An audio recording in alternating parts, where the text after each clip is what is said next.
So, yan. So, ang pag-uusapan natin is all about uh, crypto, no? Yun po ang pag-uusapan natin. So, all about crypto. Ano ba yung mga uh, paano ba natin papasukin yung crypto kung wala tayong alam? No? Isa po yun sa mga pag-uusapan natin dito. At the same time, halimbawa, wala naman kayong idea paano nga yung mag-trade sa crypto. Ayan, so meron po kaming isi-share sa inyo na way na kahit zero knowledge ka, na kahit wala kang idea sa cryptocurrency, pwede ka rin kumita. Okay? So yun po ang isi-share namin ngayong gabi na to. Alright, so let me share my screen para maumpisahan na po natin.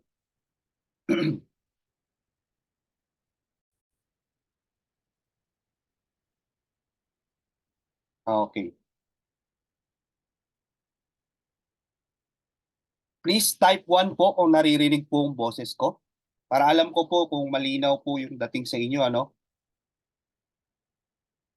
Yan. Thank you so much po. Okay, so malinaw naman, no? So para lang po, ano, ma-check ko lang kung gumagana rin yung number 1 ninyo. Baka hindi gumagana. Paki-type po ng number 1 nyo, no? Baka hindi gumagana yung 1 ninyo. Alright, so yun, no? Halos lahat naman naririnig ako. Okay. So simulan na po natin, no? Our topic for today is make another source of income. So ano ba yung mga trend? Ano ba yung business or opportunity na pwede nating pasukin para magkaroon tayo ng mga assets na magbibigay sa atin ng time and financial freedom? So yun topic natin. Alright, so let me discuss this first para lang magkaroon tayo ng idea, okay? Kung ang hinahanap natin, no, ngayon, kung ang gusto mo ay mga opportunity or mga business na hindi kailangang pag-aralan, doble agad ang kita, sobrang taas ng interest, mabilis ang kitaan, and one-time big-time investment, maling webinar po ang naatinan mo. Dahil hindi po ito yon. Okay? Kung ito po lahat ng gusto mo, hindi na kailangan pag-aralan, doble agad ang kita, sobrang taas na mga interest, mayroon pang mga nag-o-offer na mga fixed income na 10%, 20% per month, mabilis ang kitaan or one-time big-time investment, hindi po ito ang tamang webinar para sa iyo. Okay? Kasi lahat ito ay recipe ng isang scam. Tandaan nyo okay? Pwede nyo screenshot yan para pag may nag-offer kayo at nandito yung criteria na yon, alam nyo na scam pala yon. Okay? Malinaw, no? Please type 2 kung naintindihan, no? Sa simula pa lang po, binigyan na namin kayo ng disclaimer. Okay? Please type 2 kung naintindihan nyo. Okay? Thank you so much kay Coach Miko, Ma'am Jess, Sir Jess, Ma'am Madeline. Ayan, Sir Miguel. Tuloy natin. Okay. So, ano ba yung mga source of income na legal since before nung unang panahon? Ano ba yung mga pinagkakakitaan ng tao? No, unang-una po, nung unang panahon, ang pinagkakakitaan ng tao, number 1 dyan is agriculture. So, pagtatanim ng mga prutas, gulay, at kung ano-ano pa. And then, second is industrial. Yung industrial age po, diyan po pinanganak yung mga factory workers. Okay, kasi nagkaroon ng mga factories, paggawaan ng mga plastics, bakal, at kung ano-ano pang mga factories. Andiyan na yung tao na pumasok na po sa 9 to 5 na jobs, no? Kasi hindi na nila kailangang magbilad sa araw. Okay, para lang kumita ng pera. Next po diyan is yung tinatawag nating information age. Yung information age po, diyan po na naipanganak naman yung mga tinatawag na knowledge workers. Yan na po yung nag-aaral na tayo ng elementary, high school, no? Pagka-graduate natin, nagkakaroon na tayo ng mga information na pwede nating gamitin sa pagtatrabaho. Next po, yung tinatawag nating uh, conceptual age. Yung conceptual age po, ito po yung panahon na kung saan dito naman na-create na naipanganak yung mga nag-invento ng Facebook, nag-invento ng Microsoft or kung ano-ano pa ng internet, 'di ba? So nandito na po umuso 'yon. Hangga't sa dumating sa point po, nandoon na tayo, pumasok tayo ngayon sa tinatawag na digital age. So kung titignan natin from agriculture hanggang sa digital age, ang laki po ng na-develop, na-innovate nung ways paano mag-earn ng pera. Okay? Sa digital age po, alam naman natin na pwede kang kumita sa paggamit lang ng Facebook. Sa Facebook po, pwede kayong kumita dyan. Pwede kayong kumita sa Google, kaya nga may mga Google Ads. At the same time, Amazon, lahat po ng mga application na to, naging parte na ng buhay natin. Kasi nandun na tayo sa tinatawag na digital age. Okay? So, next po dyan, yung age na tinatawag natin, the future of human evolution, is yung tinatawag natin robotic age. Pansin niyo po, sa panahon natin ngayon, lahat na po ay nasa automation.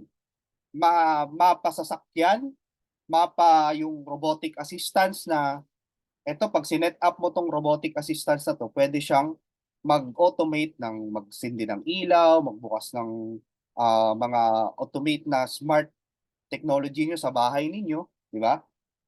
Meron din tayong mga robotic cooks ngayon na sa mga restaurant at sa mga bahay na merong sariling robotic cooks na sila na, yan na po yung nagluluto, i-automate mo na lang. Meron na ring mga robotic vehicle, di ba? Yung mga sasakyan like Tesla. Sarili na po. Marami na ngayon ng mga sasakyan na innovate na into robotic. The same time, yung mga robotic deliveries katulad sa ibang bansa, no? Kung sa ibang bansa kayo mas advanced ang technology doon like US, no, meron na silang mga robotic deliveries. Ayan. So sa cellphone po natin, meron pong tayong tinatawag na mga AI or artificial intelligence na kung saan pwede tayong mag-command, no? Voice command lang, pwede ka mag-type, pwede mag-voice command na isineset natin, binibigyan natin siya ng instruction na kung ano yung gagawin niya. Okay, let's say may gusto tayong tawagan, gusto nating mag-set ng alarm, ng schedule, di ba? By using those AI na nasa cellphone natin, pwede na nating i-automate yun. Okay? So, meron diyang sa Samsung, meron din sa Apple. Yung Apple po, yan po yung Siri, kung alam nyo po, no? Sino nakaka-experience na po ng ganyan, no? Please type 1 kung na-experience nyo na mag-automate sa cellphone ninyo using the artificial intelligence na nasa loob. Lahat na po ngayon ng cellphone meron na. Okay? Ayan. So, tuloy natin siya. Nung pumasok po yung COVID, no? Nung nagsimula po yung COVID, yung mga tao, maraming nawalan ng trabaho. Kaya nga, pumalo po, based on statista, lumaki po yung category ng mga tao na nawalan ng trabaho. So ano yung naging solution nila doon? Nung mga na-layoff sa trabaho, nawalan ng trabaho, tinanggal sa trabaho, nung time ng pandemic, ano yung naging solution nila? Okay, pumasok po sila sa online.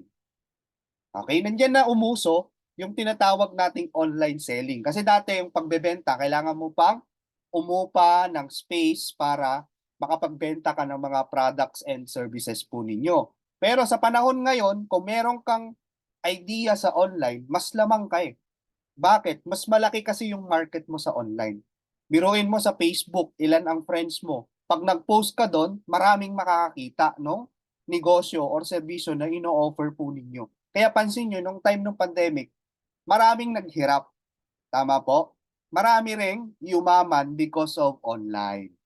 Okay? Sino pong naka-experience nun? Please type 2 kung na-experience mo nung ganun or na nakapag ano ka, I mean, nakaranas ka ng ganun, no? Nung time ng pandemic, di ba? So, ibig sabihin, malaki po ang potential na kapag kasinabayan mo pala yung innovation, malaki po ang potential pala na pwede ka rin kumita. Okay? So, tuloy natin siya. Alright, so ngayon po, kung mag start tayo ng online selling, no? Let's say for example, ikaw, customer ka, nag-order ka online, ang mga disadvantage na nakikita natin is hindi natin hawak or napipil agad yung product na bibilhin natin. Pangalawa, inaantay natin yung mga products. Etong experience ko kasi dyan eh. Let's say nang order ka sa Shopee. Pag order mo ng Shopee, kadalasan dinideliver, minsan matagal. May time na kapag wala ka doon sa bahay mo or may ginagawa ka, tsaka naman po dinideliver, di ba? Minsan wrong timing. Minsan, nagkakaroon din ng mga mishandling, mali yung na-deliver sa'yo, no? Parehas yung parehas kaliwa yung sapatos, may mga ganon, di ba, na mga experience natin, no, sa online. Okay? Ngayon, kung magsisimula ka sa online selling, okay, let's say, ikaw, wala ka pang ka-experience, tapos mag-i-start ka ng online selling, ngayon, magbebenta ka ng product or kung ano man serbisyo na gusto mo ibenta sa online, okay? Ang tinitingnan natin dyan, kapag magbi-business ka, is too much competition. Let's say, meron kang produkto, sapatos. Sorry. Meron kang produktong sapatos. Ngayon, gusto mong ibenta online. Kung titignan mo, magsa-search ka, ang dami rin pong nagbebenta ng sapatos online. Ibig sabihin, ang dami mong kalaban. Okay? So, kaya karamihan sa mga nagsisimula ngayon or ngayon pala magsisimula, malaki ang chances nila na mag-fail doon. Kasi nga, maraming kakompetensya. Kasi titignan mo yan kung sino yung mga kalaban mo. Kasi bakit? Doon ka rin kukuha ng idea paano mo sila hihigitan, di ba? Pero sa panahon ngayon, sobrang dami na kung magbe-base ka sa mga products lang. Okay? So mahihirapan ka. And then kung magpo-post ka naman online, 'di ba? Minsan nasa sin zone ka lang, akala mo yung mga kaibigan mo susuportahan ka, hindi. Okay? May mga chances na ganun, no? Sino dito yung mga online seller? Taas ang kamay. Please type 2 kung na-experience niyo yung ganun, no? Akala mo, 'di ba, nag-start ka ng business tapos inoffer mo sa mga kakilala kaibigan mo. Akala mo sila ang unang magsusupport, 'di ba? Minsan hindi na nga nag-support, marami ka pang narinig, 'di ba? Okay? So, ano 'yan reality. That's the reality when sabi nga nila, kung gusto mong malaman ang kaibigan mo, mag-start ka magnegosyo. Doon mo makikita kung sino ang tunay mong mga kaibigan. Okay? Ayan. So, yun po ang reality. Bakit ko nasasabi? Kasi po, na-experience ko po yan. Since 2015, I started as an entrepreneur, no? Nag-start po ako mag-business since 2015.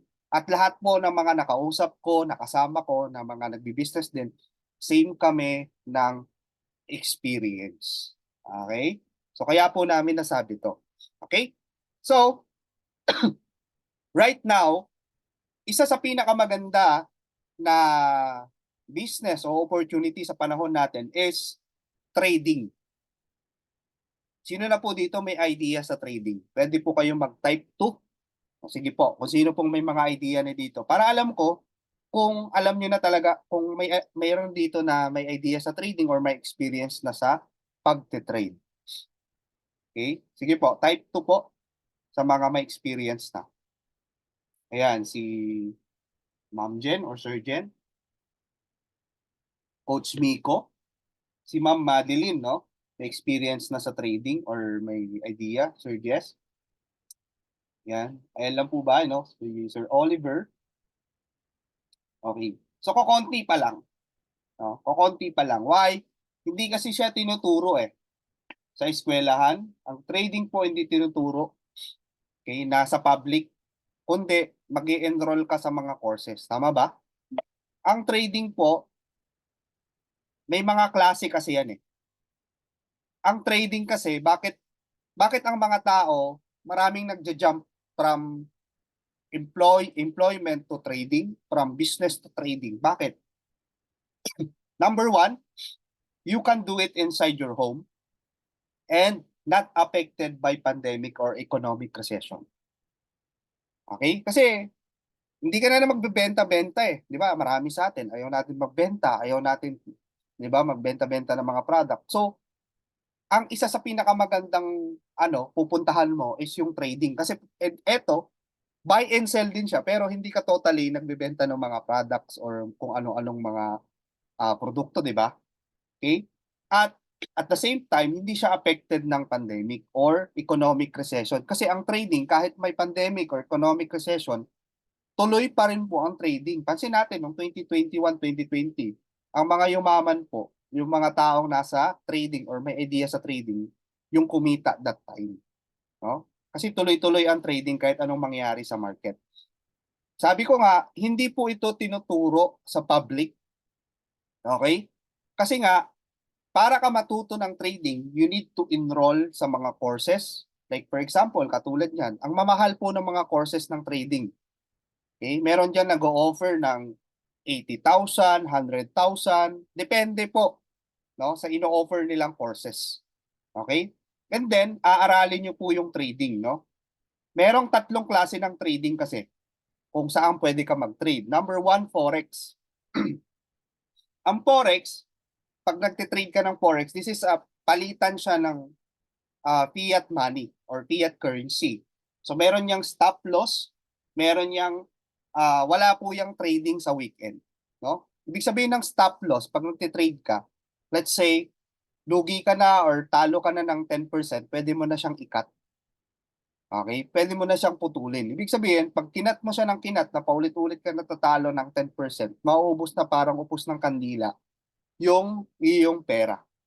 Okay? Yun lang po ang masyadong advanced po ang forex trading. Kaya kung gusto mong pumasok dito, kailangan aralin mo talaga siya ng husto.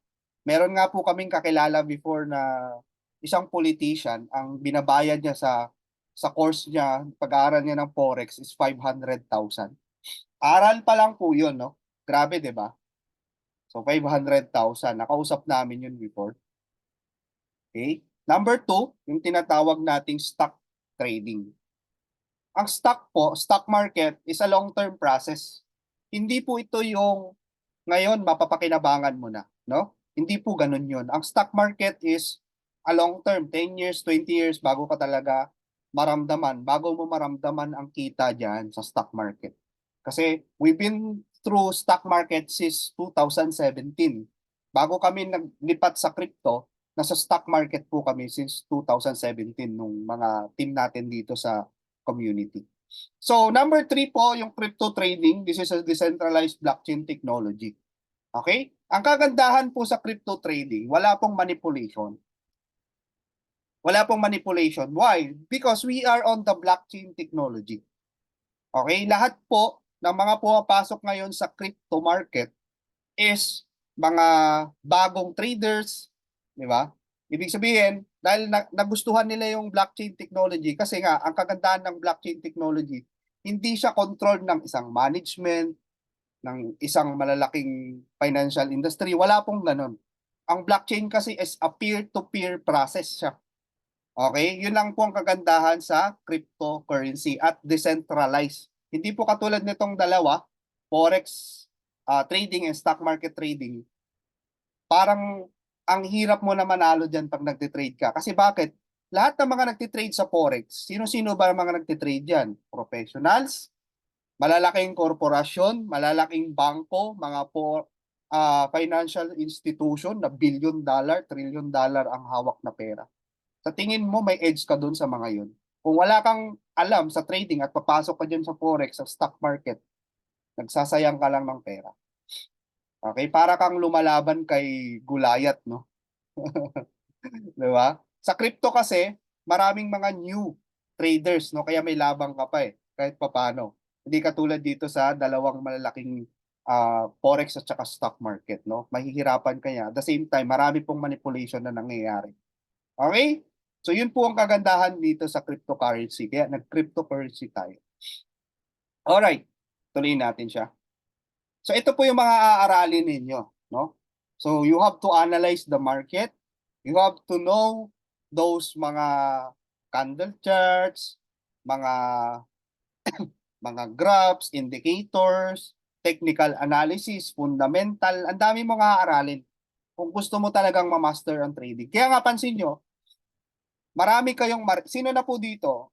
Tanong ko lang, sino na po dito yung nakarinig na marami ng nalugi sa trading or nasunugan sa trading? Sino na po dito naka-experience na masunugan sa trading or nalugi sa trading or narinig ninyo sa mga kasama kapitbahay ninyo? Please type 1 po kung meron na kayong idea sa ganun. No? Na nalugi, nawalan ng pera dahil sa trading, ang trading daw ay sugal, di ba? Trading daw is scam, mga ganun. Yan. Thank you so much po sa mga nakipag-cooperate. Yan. Okay? Kasi, kaya nila nasabi na ang trading ay sugal. Kasi hindi naman tayo knowledgeable para mag-trade. Kasi biruin mo, kailangan mo aralin to. It takes, sabi nga nila, para ma-master mo ang trading, it takes 10,000 hours na focus para ma-master mo talaga siya. Hindi pa nga kasi hindi mo namang control yung market. Para matuto ka ng trading, it takes 10,000 hours. Okay? So, maraming tao, Pilipino, na pumapasok sa trading, nagja-jump sila sa trading without knowing ano ba talaga ang trading, ano ba talaga tong pinasok ko. And then, suddenly, maglalagay ng pera dahil nakita lang nila sa Facebook or message ng kaibigan or sa mga posting ng mga nang-hype na tao sa social media, akala nila ganun kadali ang trading. Nung sila na gumawa, ayun na, natalo na, nasunog na, pati bahay, nakasangla, di ba? Yung mga ganun eh. Okay? Kasi nga, hindi muna natin inaral. Okay? Nagpadala tayo sa mga hype. Okay? Kaya tayo nai-scam. Okay? Ulitin lang, balikan ulit natin yung unang sinabi natin, di ba? Kung yun yung hanap natin sa trading, ganong mindset, hindi tayo kikita sa trading. Okay? Ang hinahanap lang natin ay may scam tayo. Okay? Napakahirap pala niyan, sir eh. Di ba? Yes, napakahirap. Kaya 95% na pumapasok sa trading, nagpi-fail. Okay? Kasi hindi ganun kadali. Because, isa rin sa malaking epekto sa atin so pag nagtitrade tayo is yung ating emotion. We are human, meron tayong emotion, nandyan yung natatakot tayo, nagiging overconfident tayo pag nagtitrade tayo, kala natin lahat ng hawakan natin magiging ginto, may mga ganon. Fear, greed, no? Anxiety, lahat 'yan. Pag nagte-trade ka, lalabas lahat ng klase ng emosyon mo. Okay? Hindi ko sinasabing sobrang expert ko sa trading, hindi po. Based to sa mga nakausap natin, nakilala nating mga traders, na mga professional talaga. Yan po yung sinasabi nila. Yan din po yung naging experience nila. Okay? And kapag ikaw naman po ay magaling na trader, syempre wala ka na rin masyadong time because kailangan mo mag-abang sa market, kailangan mo mag-technical analysis, fundamental, kailangan mo basa ng mga news, lahat yan. Wala ka ng kaoras-oras sa sarili mo kasi kailangan mo mag-trade. Okay? Hanggat sa dumating sa point na sisira yung mental health natin. Alright. So, yun po yung mga experiences kapag gusto mong mag-trade. Manually. Manually po. Alright? So, ito naman po, explain natin dito kasi lahat naman tayo walang idea sa karamihan walang idea sa crypto. Ano ba yung cryptocurrency? So bago tayo pumunta doon sa ating solution, paano natin masolusyonan kung wala tayong idea sa trading, paano tayo kita? Okay? Pero bago yon, explain muna natin to. So dito makikita natin, meron tayong evolution. Ito po yung evolution ng pera. Okay? So nagsimula tayo sa barter. Ang barter po, ito po yung palitan ng produkto, sa serbisyo, o kung ano-ano man. Okay, nung unang panahon. Hanggat sa nagkaroon na tayo ng gold. Yung gold po, ito po yung pinagpapalit sa mga produkto before, no? Nagkaroon siya ng value, no? Itong gold na to, at yun na yung pinampambili natin. Hanggat sa na-develop na po itong tinatawag nating coins, no? Itong coins na to ay ginagamit natin kasi mas maliit or mayroon na siyang maliit na value kung tutusin. Kumbaga, yung coins, pag ginamit natin siya, pwede natin siyang ipanukli, no? Mayroon siyang maliit. Kasi kung gold pa rin yung hawak mo, bibili ka lang ng isda, di ba? Paano ka susuklian? Parang ang hirap naman, di ba? Okay? Hanggat sa na-develop na rin po yung tinatawag nating paper money. Yung paper money po, ito po yung ginagamit natin ngayon, yung tinatawag na fiat currency, no? Peso, US dollar, mas malaki na yung value. Hanggat sa dumating sa point, naging plastic cards na, debit card, at naging electronic money nung pandemic, na uso na po yung GCash, Paymaya, no? At dumating sa point po, sumikat po yung tinatawag natin cryptocurrency. From the word currency, pera rin siya. Okay? Ayun po yung pinaka-advance na innovation ng pera natin. Sa ibang bansa po, ginagamit na po yung crypto. Widely, sa Hong Kong, pag pumunta kayo, marami na po dong mga ATM na kung saan pwede ka na mag-withdraw ng cryptocurrency. Kabi-kabila po yung mga ATM doon at yung mga over-the-counter na parang katulad na rin ng bangko. Okay? So, yun po yung innovation po ng pera natin. So, tuloy natin. Ang pinakamalaki po sa lahat ng cryptocurrency ay yung tinatawag nating Bitcoin. Si Bitcoin po, okay, kung narinig na natin siya or alam na natin si Bitcoin, since 2008, 2009, dyan po nagsimula si Bitcoin. No, explain natin further. Marami pong klase ang cryptocurrency, hindi lang po Bitcoin, no? Tuloy natin.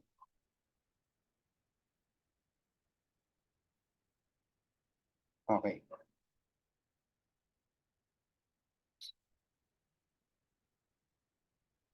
Ayan.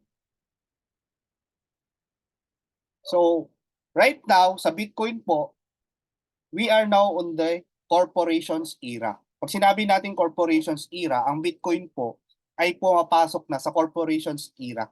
Or, kumbaga, halos patapos na nga ang corporations era kasi ang next na era natin is government's era. Ano ibig sabihin nun?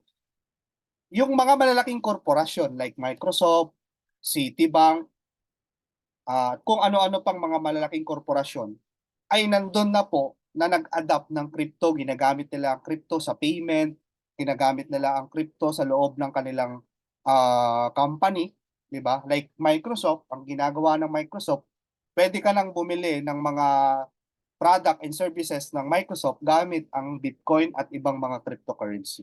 So tinatanggap na nila since 2014. Citibank nagkaroon na rin ng kanilang digital asset. So Bitcoin Island, kung kilala niyo po ang Boracay, no? Ang Boracay po ngayon, marami pong mga restaurants at mga hotels na tumatanggap po ng Bitcoin. Kaya pansin nyo, yung mga foreigner na mga nagki-crypto ay pupunta sa Boracay ngayon. Okay? Isang way rin po kasi yun para lumaki yung tourism dito sa Pilipinas. So that's why inaccept po ang Bitcoin, no? Nagkaroon na po ng parang payment system na pwede mo nang gamitin ang Bitcoin kung gusto mong mamasyal sa Boracay or crypto. So kung may Bitcoin ko ngayon o may crypto kang hawak, punta ka lang sa Boracay, pwede mong ipambili yan doon. Diba? Yun. So ngayon ang Pilipinas po, para sa kaalaman natin, alam mo ba ang Pilipinas ay number 8, no? In the world in crypto ownership. Meaning po, pangwalo tayo sa maraming gumagamit or may hawak or pagmamayari ng cryptocurrency. Okay? Pangatlo tayo, highest country in Southeast Asia na gumagamit ng crypto.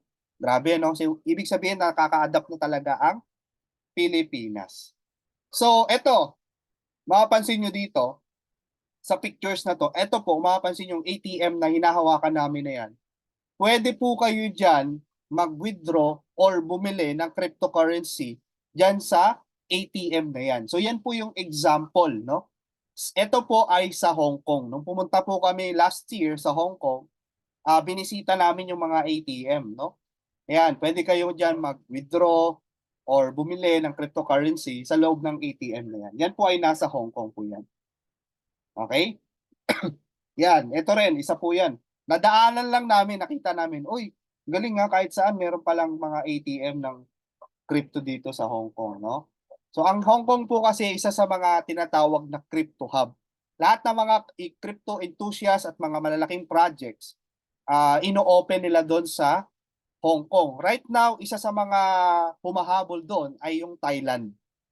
Okay? Vietnam, Philippines, yan. Sumusunod na rin naman tayo. Dito sa Pilipinas po, meron tayong Bitcoin din, pwede ka rin bumili at magbenta sa may Union Bank. Meron na silang sariling ATM para sa cryptocurrency. Meaning, pansinin natin, malaking bangko na yan, Union Bank, no? Billion peso na po ang Union Bank. Inaccept na po yung cryptocurrency. Why not tayo na ordinaryong tao lang? Okay? So, eto po yung mga malalaking corporations na tumatanggap or nag-a-accept ng cryptocurrency. Like katulad HSBC, bangko po yan. No? Sa bank and finance, nandyan yung HSBC. Visa, di ba? Ang Visa po is connected na po sa mga crypto exchanges. Pwede ka lang bumili directly gamit yung debit card, credit card mo sa loob ng mga exchanges. Okay?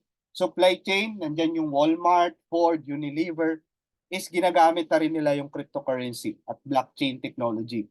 No? Healthcare, insurance, no? Ano pa yung mga kilala natin dito?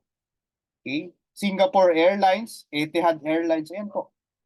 Okay? Sila na po yung nag-e-explore sa loob ng blockchain at gumagamit ng cryptocurrencies.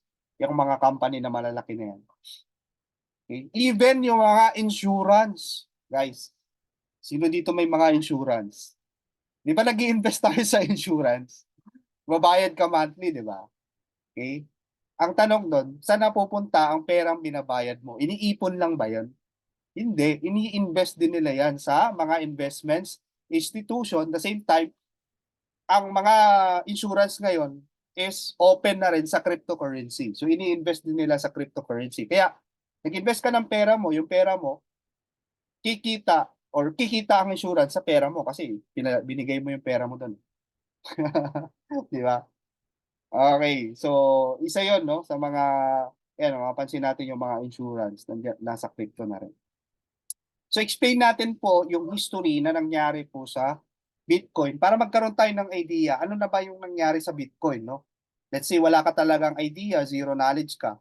Kailan ba yan nagsimula ang Bitcoin, no? So explain lang natin, no, hindi ko masyadong lalaliman. Okay, dito kung mapapansin niyo po dito, itong pinagsimulan ng Bitcoin, ang price ng Bitcoin diyan ay sentabo lang nung nagsimula, hindi masyadong pinapansin. Kaya yung tawag natin diyan sa first era nung Bitcoin is pioneers era. Ito yung mga tao na mga IT guys na naging curious or nag-develop or sila yung tumulong sa nag-develop ng Bitcoin, no? So dumating sila yung naging unang-unang taong nakaalam ng Bitcoin, kaya tinawag nating pioneers era. So hangga't sa dumating sa point na pumalo po yung price ng pioneers era ng $10, no? From centavo naging $10. So ito pong line na to, kung makikita niyo yung kulay blue, yung line na po na yan po, ang panahon na yan is 2012. 2012. Okay, yung panahon na po na yan. So, this time, every 4 years po kasi nangyayari yan. Every 4 years. So, ibig sabihin, from 2008 to 2012, pioneers era. Yung next era po, dito, is yung tinatawag nating speculators era. Si speculators era, 2012 to 2016. Yan. So, si speculators era, yan na yung mga tao na nakita nila nagkaroon ng value yung crypto. So, sige, tingnan natin. Pasok tayo sa Bitcoin. Tingnan natin kung maging okay nga yan, no? Tatagal nga yan. So, hanggat sa dumating sa point sa speculators era, ang pinakamataas na inakyat ng Bitcoin is $1,000. So, nag-price na siya from $10 to $1,000. Diba? From 500 pesos to 50,000 pesos. Okay? So, ibig sabihin, malaki talaga yung percentage na pag-akyat nitong Bitcoin. Meron siyang potential. So, 2016, natapos ang speculators era. Next era po yung tinatawag nating retail trader. 2016 to 2020. Retail trader. Pag sinabing retail trader, ito yung mga trader na sa forex, trader na sa stock market, naging curious sa cryptocurrency or sa Bitcoin. Sabi nila, mukhang okay to, bagong technology, try natin. Diba? Hanggat sa ginawa nila, bumili sila ng crypto, Bitcoin, nag-trade na rin sila, pumalo ang presyo ng $10,000. Okay? So from centavo, naging $10,000. So makikita natin yung growth ng Bitcoin. Tuloy-tuloy siya. Okay? Next po, 2020 to 2024. Ito po yung side na to. 2024. Ayan. So, eto naman po ay corporations era. Ang mapapansin yung corporations era, yung mga pinakita ko mga korporasyon kanina, yun po yung mga nag-adapt na po sa crypto. Starting from centavo, wala pang nakakaalam, kakunti pa lang, hanggat sa mga korporasyon na malalaki na ang pumasok sa cryptocurrency. Kaya naman, pumalo po ang price dito ng crypto sa almost 3.5 million pesos. Itong inakyat na price dito. Okay? Biruin mo, from centavo, naging 3.5 million ang value ng isang Bitcoin. Okay? Compare natin siya sa peso. Ang peso po, pera, di ba? Currency din siya. Fiat currency. $1, ang value ng peso natin, $1 is equal to 57 pesos right now. Tama po ba? Type 1 po kung tama po yung conversion ko. Okay? Naglalaro po sa 56 to 57, minsan 58 pa nga. Okay? Thank you so much. Ibig sabihin, ang Bitcoin po, mas matagal pa ang peso natin since ilang taon, ilang dekada na yung peso natin. Pero bakit 57 pesos ang value? Ang Bitcoin, 1 Bitcoin is equal, right now anong presyo ng Bitcoin ngayon? Tignan natin. Paki-type po, no? Kung alam mo yung presyo ng Bitcoin ngayon. Magkano ang presyo ng Bitcoin ngayon sa US dollar? Para makita natin yung comparison. Okay? Any idea? May idea kayo magkano ang presyo ng Bitcoin? Tingnan natin. 51,600 US dollar. Okay, sorry. 51,600 US dollar. Nakita niyo po yung kaibahan? 1 peso 56 $1 56 pesos. 1 Bitcoin $51,600 sa peso po times 57 mo yan. Magkano sa peso? Calculate natin para may reference tayo. Okay, 51,600 times 57. 2.9 million. Mga halos 3 million na rin isang Bitcoin. Nakita natin, bakit tumaas yung Bitcoin? Bakit ganun? Mas nauna pa nga ang peso natin kaysa Bitcoin. Pero bakit tumaas yung Bitcoin? Kasi po, ang peso na ipiprint siya. Okay? Law of supply and demand. So, mas marami ang supply ng peso, mas mababa ang value. Ang Bitcoin po, meron lang siyang 21,000 na supply. 21,000, 21 million, sorry. Supply. Yung buong Bitcoin. Okay? Ngayon po, ang nailabas na is almost nasa 20 million. Meron na lang 1 million na pinag-aagawan tayo sa Bitcoin. Kaya, kung mapapansin natin, the more na mas malaki ang demand sa isang cryptocurrency or isang investment katulad ng cryptocurrency, mas the more na tumataas po ang value. And we are eyeing kasi puwasok na tayo sa government's era. Itong nakikita nyo, we are now in the government's era. Bakit ko nasabi? Hindi ko naman pwedeng sabihin sa inyo na kwentuhan lang tayo, di ba? Wala akong reference. I-search nyo po yung tinatawag na ETF, Exchange Traded Fund. Pag sinabing Exchange Traded Fund, ito yung, ang Bitcoin kasi, in-apply na po as ETF sa stock market. Ibig sabihin, pwede ka na mag-trade sa stock market ng Bitcoin. Inaprubahan yan ng SEC kasi ang Bitcoin ay inaprubahan bilang asset na rin. Ibig sabihin nun, inaccept na ng government.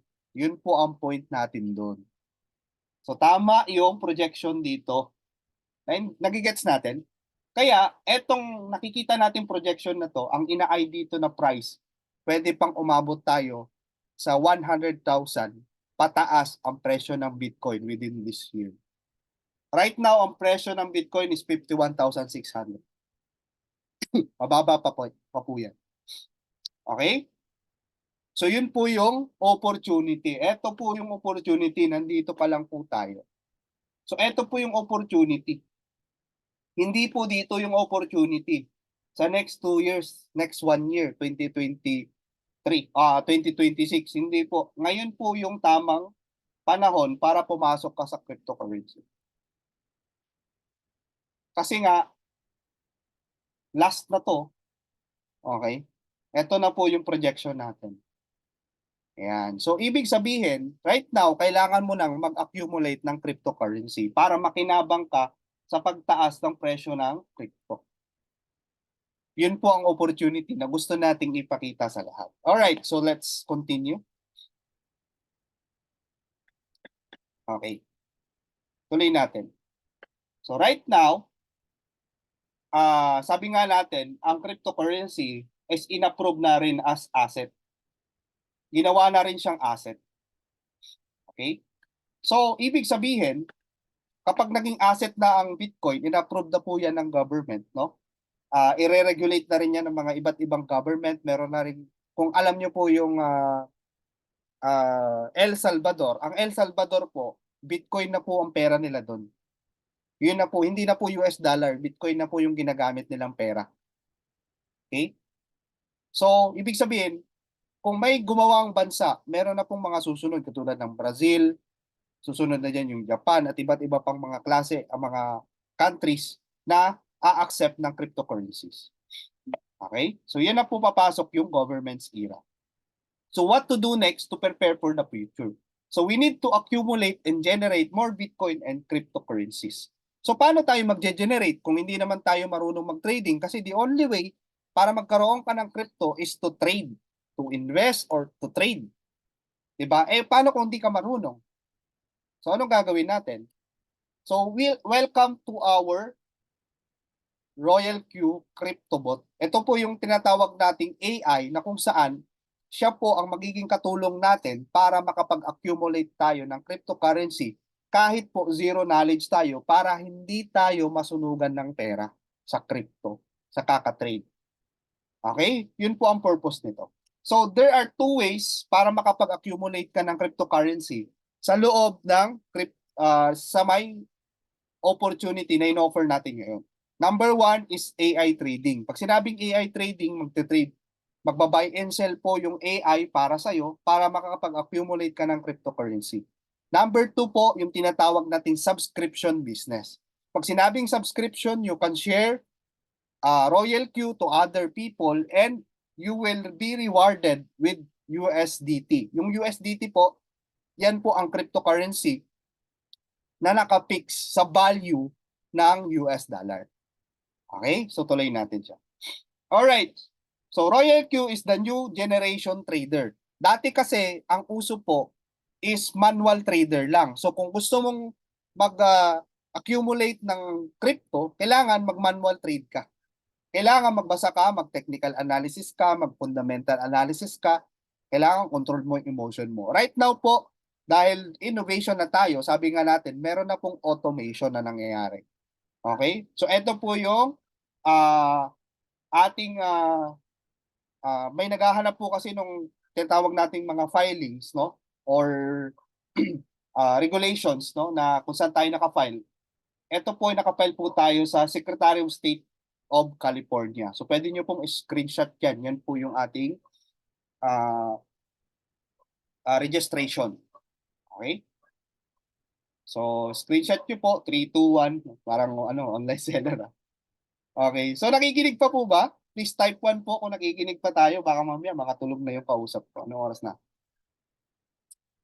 Okay. Please type 1 po kung alam kung gising pa. Ayan, marami pang gising. 4, 5. We are 28, no? Asan yung iba? Okay. Okay po. Baka hindi gumagana yung 1 nyo, no? Paki-check po ng number 1 ninyo. Okay, thank you so much po sa inyong lahat. Gising pa nga, gising pa. Okay, tuloy natin siya. So, next is ang Royal Q, ang robot po natin tinatawag nating Royal Q. Si Royal Q po, ang trabaho niya is to buy and sell for us. Ibig sabihin, siya na yung gagawa ng buy and sell.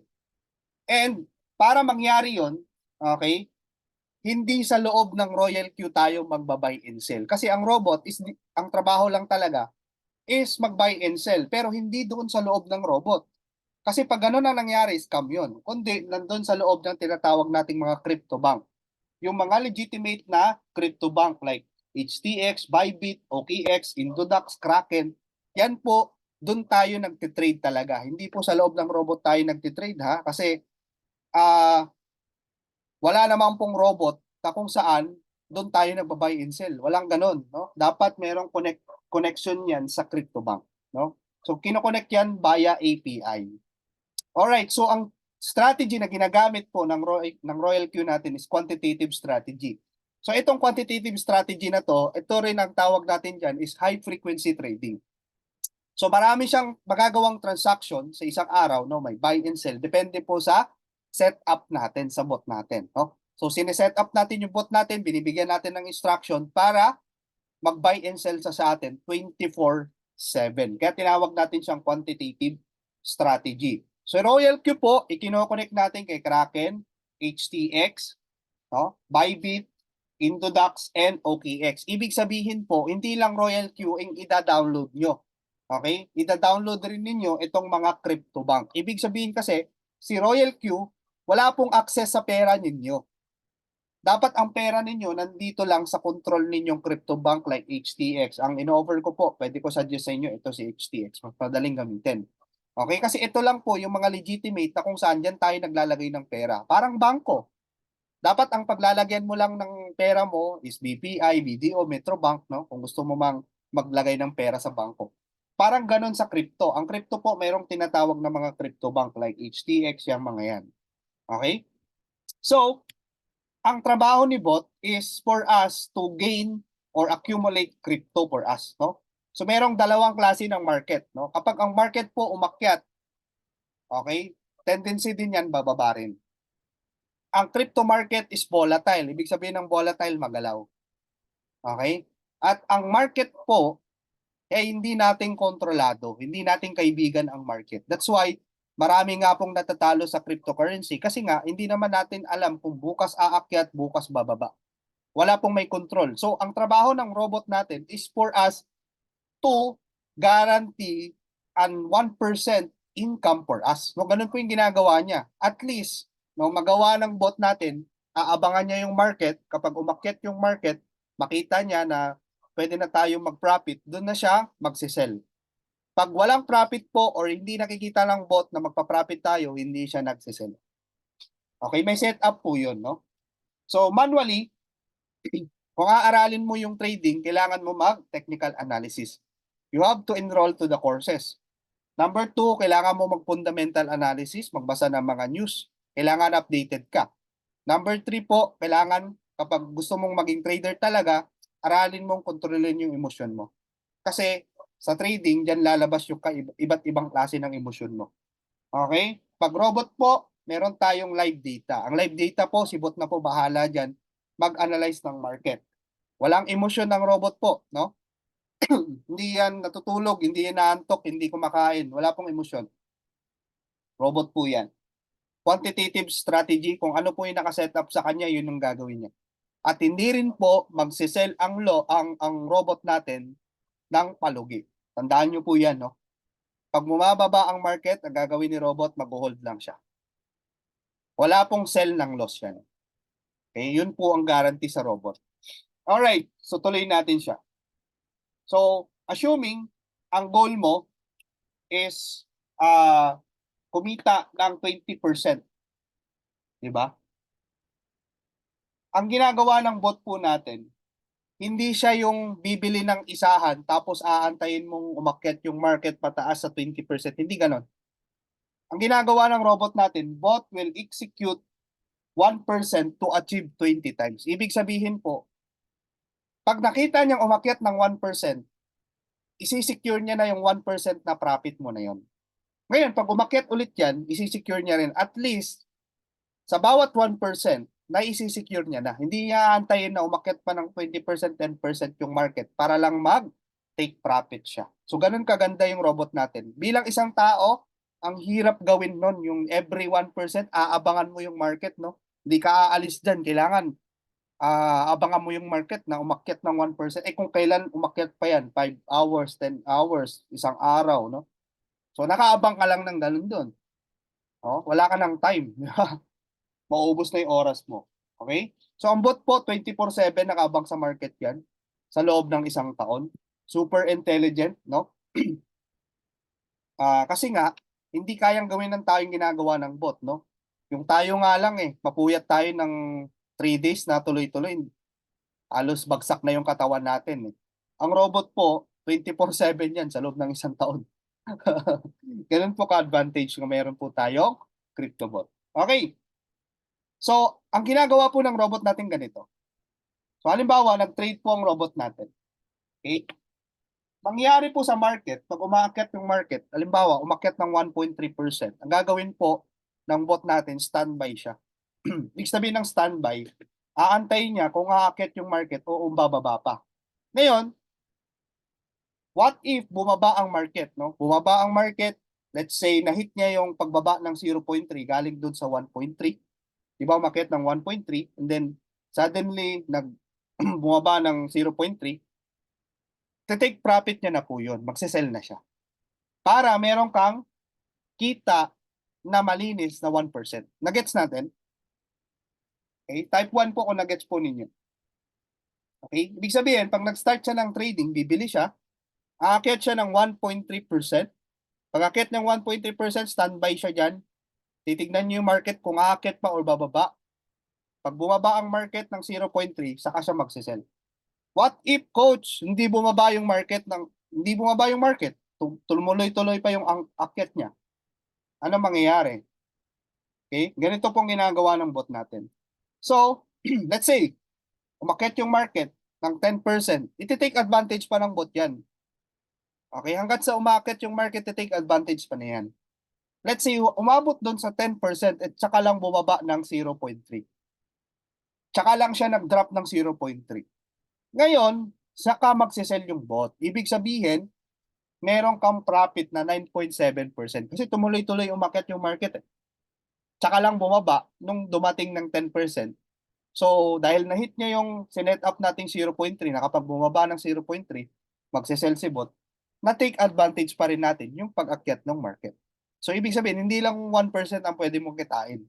Depende sa laki ng pag-akyat or galaw ng market. Okay? So, after po niya makapag-sell, anong gagawin ng robot?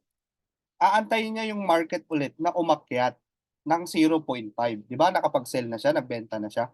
Ngayon, let's say, bumababa pa. Okay? Pag bumababa pa, hindi pa siya bibili dyan. Aantayin niyo umakyat ng market ng 0.5 para makabili ulit siya ng panibagong order. Okay? So, ganun lang po. Cycle lang po yung ginagawa ng bot natin. Pansin nyo, hindi siya nagsisell ng loss. So, ganun lang ang cycle po ng bot natin. Okay? So, ganyan po yung nangyayari. Ito po, actual po ito na screenshot na ginagawa ng robot natin. No? Pansin nyo to. Kapag bumababa siya, bumibili lang siya dito. Hanggat may pambili pa po siya. Pag umaakyat, tsaka siya nagsisell. Yan, no? Kahit maliit yan, let's say ito mabilis to eh.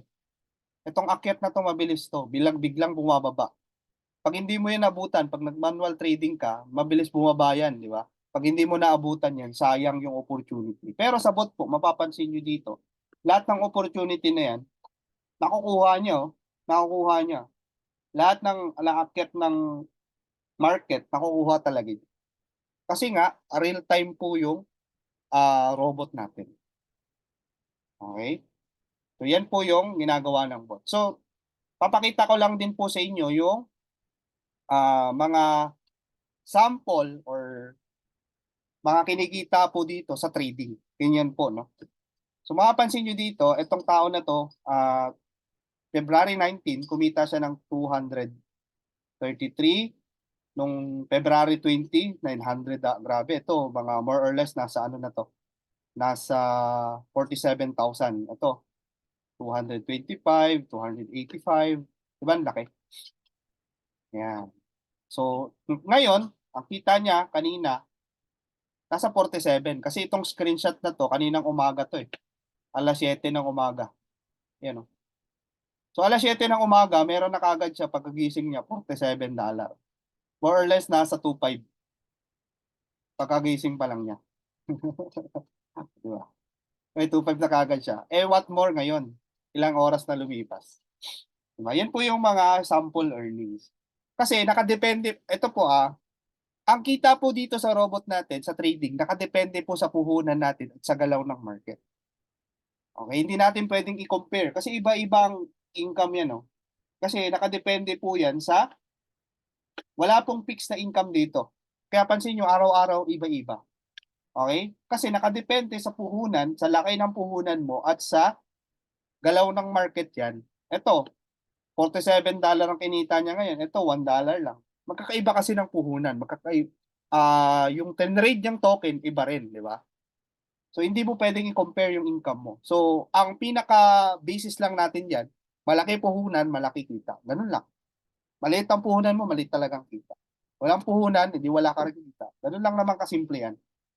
Okay? Kasi, ang trading, itong ginagawa natin, is you let your money works for you. Ang tanong diyan, gaano kalaking money ang hinahayaan mo magtrabaho sa iyo? Kasi kung maliit lang din yung nagtatrabahong pera, syempre maliit na din yung kita mo. Pag malaki yung nagtatrabaho na pera para sa iyo, malaki rin po yung nagiging kita mo.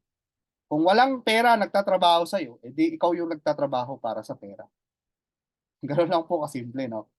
Ayan, so hindi natin pwedeng i-compare yung mga income natin. So ang basis lang natin yan, depende sa puhunan. Okay? Para malinaw sa inyong lahat, wala pong fix. Ayan. So, iba-iba. No? Iba-iba po yan.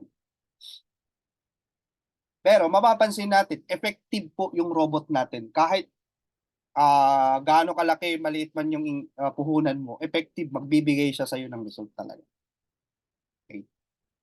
Ayan. Katulad nito, sample natin. Ito po, trading siya, no? Itong tao, kumita siya ng 66,000, 45,000, 67,000 sa isang araw. Eh, alam niyo yung puhunan niya dito, magkano?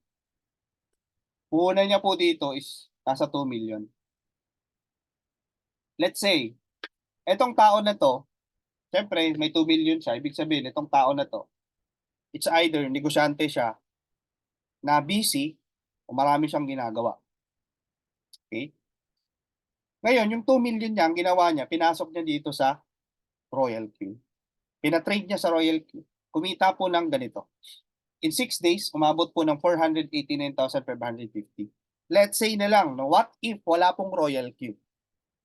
Wala po, hindi niya nakilala si Royal Q. Yung 2 million niya, ang iisipin niya dyan, kasi negosyante yan, ibibili niya ulit or itatayo niya ulit ng another business.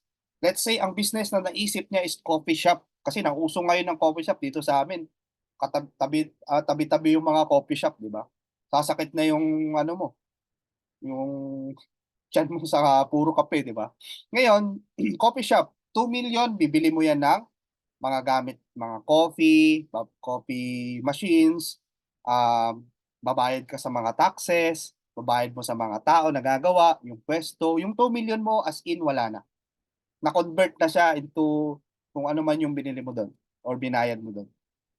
So babawiin mo ngayon yung 2 million mo. 'Di ba? Sabi nga natin lagi sa business yung return of investment. So ang tanong nung kailan mo pa mababawi yung 2 million na ininvest mo or capital mo? Okay? So sa business po, more or less, pag nag-succeed yung business mo, 3 to 5 years, tsaka ka palang makakabawi. Kasi sa 3 years na yan, hindi mo pa mababawi yan. More or less, mga 5 years. Tsaka mo lang masasabi na kumikita ka na talaga. Okay? Pero dito sa atin, pansin nyo ito. Ang ginawa niya, nilagay niya yung 2 million sa Royal Q. Pina-trade niya. Anong nangyari? Yung 2 million niya, na-convert lang naman sa cryptocurrency. Take note, cryptocurrency. Currency, pera pa rin siya. Kinonvert lang natin. Parang gold, kinonvert mo lang sa peso. Pera pa rin siya, di ba? Gold, kung gold, di ba? Gold, may value naman yun, di ba? Kung kinonvert mo yung gold sa peso, pera pa rin yun, di ba? Yung peso, kinonvert mo sa cryptocurrency, pera pa rin siya. Okay? Ngayon, ang ginawa lang natin, pinatrade lang natin sa bot. 2 million pa rin yun, yung tinitrade ng bot. Nag-earn ngayon yung 2 million ng 489,000. Meron kang malinis na 2 million, meron ka pang 489,000. Okay?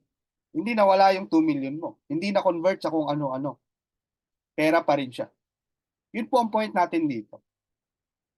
Okay? Wala kang sakit ng ulo kasi kung magtatayo ka ng business, may mga tao. Siyempre, hindi pwedeng walang problema dyan. Di ba? May mga intindihin ka, mga inventory at kung ano-ano pa. Okay? Yun po ang point natin. Mas convenient, no? Kung ito po yung gagawin natin. Okay? So, tuloy natin dyan. Alright. So, kung ready ka na, inaintindihan mo na yung Royal Q. So, pwede ka mag-start ng $120 subscription po yun. Ibig sabihin, yan kasing subscription na yan, bayad mo po yan sa serbisyo na gagawin ni robot sa'yo, na 1 year siya magte-trade, no? So, never on leave, doesn't fall sick, hindi nagpapahinga. Parang may empleyado ka na 24/7 nagtatrabaho sa'yo sa loob ng 1 taon. Okay? So, nakadepende na po kung magkano po yung ipapatrade mo sa kanya. Okay? So, basta ang subscription lang bot is $120. Yan. So, may gas fee po yan. Okay? So, iba po sa atin, hindi naman lahat nakaka-afford na mamuhunan talaga ng malaki sa pag-i-invest. Let's say, magpapatrade ka ng 100,000, wala namang ganun, hindi naman lahat nakaka-afford, hindi naman lahat privilege para magkaroon ng ganong kalaking pera. Okay? Kasi, para kumita ka sa trading, siyempre, kailangan lakihan mo rin yung capital mo. So, kung wala kang capital, huwag ka mag-alala. Kasi pwede ka naman mag-start, subscription lang ang uunahin mo. So, paano yon? Gusto mo ring magkaroon ng malaking capital, di ba? So, meron tayong solution para doon. Let's say, ang pera mo lang talaga, pang subscribe lang. So, meron naman tayong isang sistema or way para magkaroon ka ng pang-capital. So, ano yon na hindi na manggagaling sa bulsa mo?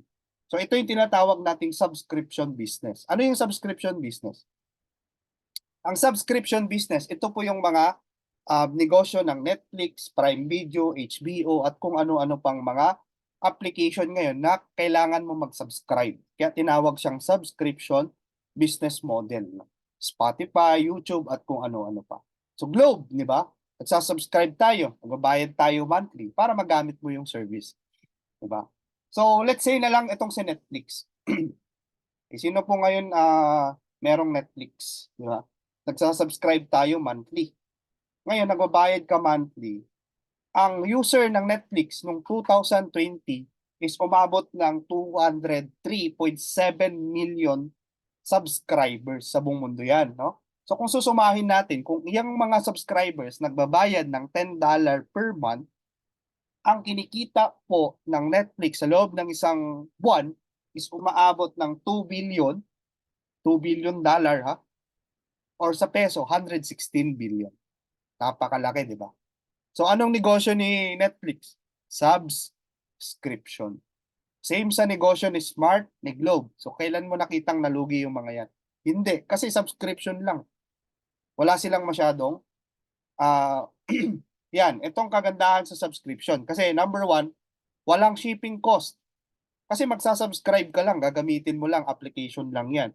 Walang selling ng tangible product. Hindi ka bibili ng mga package, pampaputi, mga sabon-sabon, mga kape-kape. Walang ganon. 'Di ba? Kasi yun, ibibenta mo pa para ka kumita.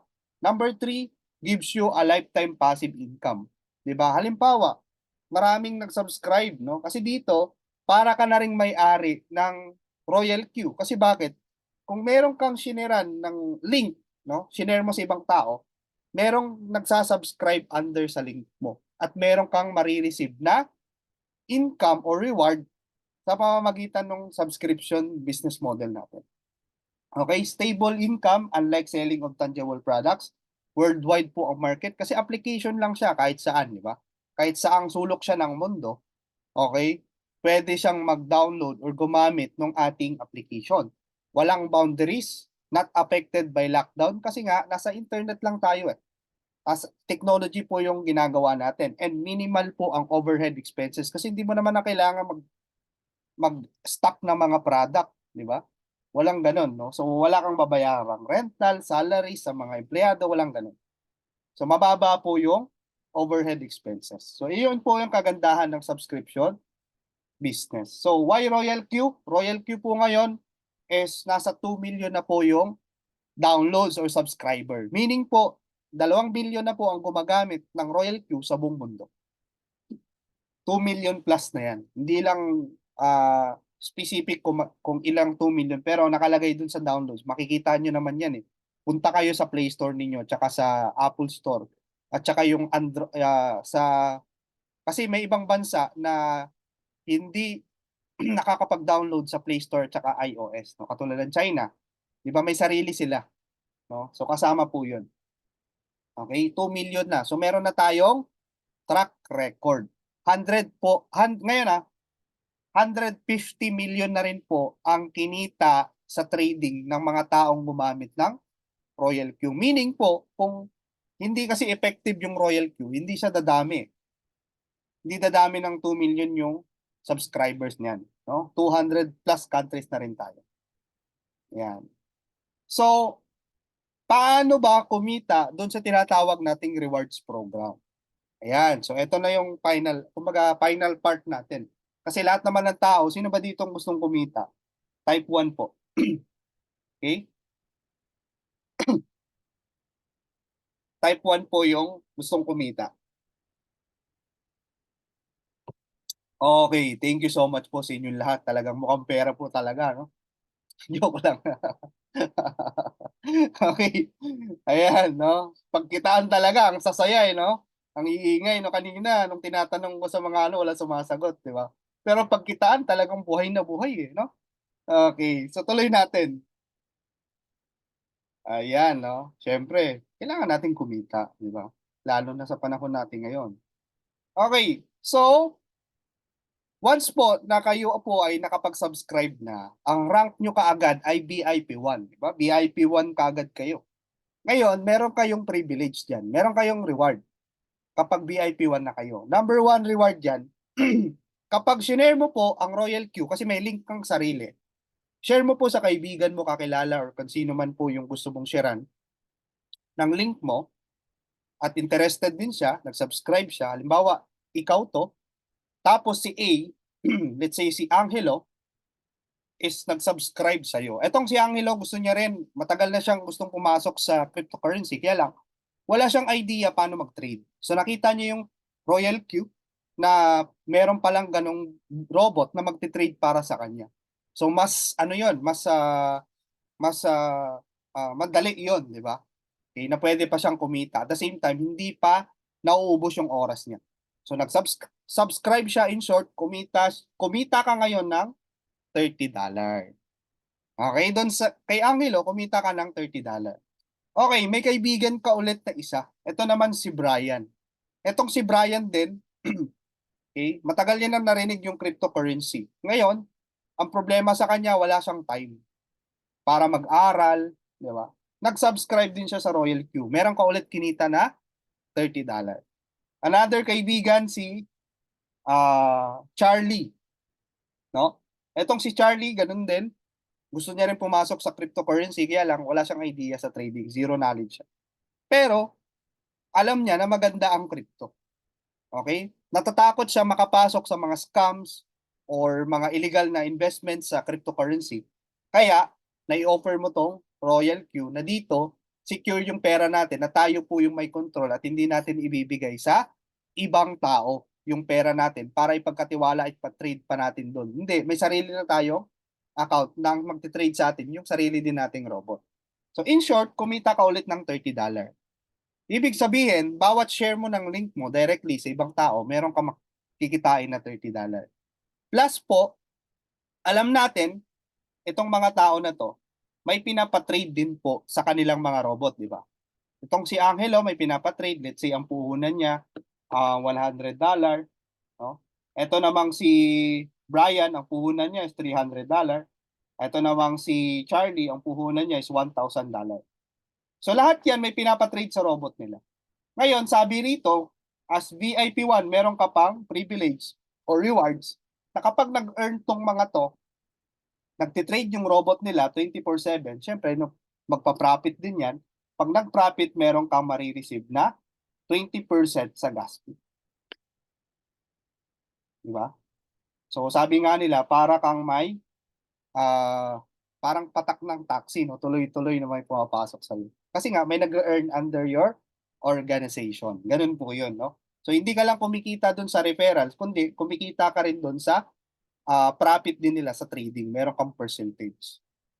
Okay? Good or very good. Diba? Sinong aayaw? Okay, next, no? Next po is yung tinatawag nating BIP2. Yung BIP2 po, ito po yung kapag tumaas na yung rank mo, ang kailangan mo lang dyan sa BIP2 is magkaroon ka lang ng tatlong direct referral. Ibig sabihin, tatlong tao na sharean mo ng link mo directly plus 17 na kahit hindi mo directly sharean. Kung halimbawa, itong mga to, si Angelo, si Brian, at si Charlie, nag-share ng link din nila sa ibang tao and then total of 20, BIP2 na po kayo. Total of 20. Okay? So, ang kailangan mo lang tatlong tao, itong 17 kahit di mo nakakilala yan. Okay? Anong reward po ang marireceive mo? Number one reward dyan, meron kang $40. Every time po kasi na ikaw, na mag-share ka directly, pag VIP2 ka na, meron ka nang marireceive na $40. Sa peso po yan, naglalaro po yun sa 2,1 or 2,200 pesos. Sa isang tao lang. Okay? Plus, what if, no? Ito kasi yung tanong ng iba, sir, paano sir, yung sineran ko, etong D, halimbawa si David, etong si David sir, sineran ko siya.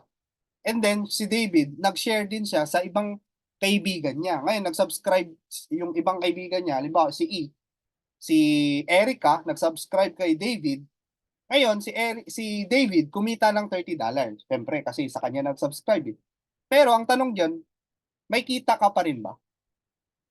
Yes, pag VIP2 ka, meron kang $10 or 560 pesos.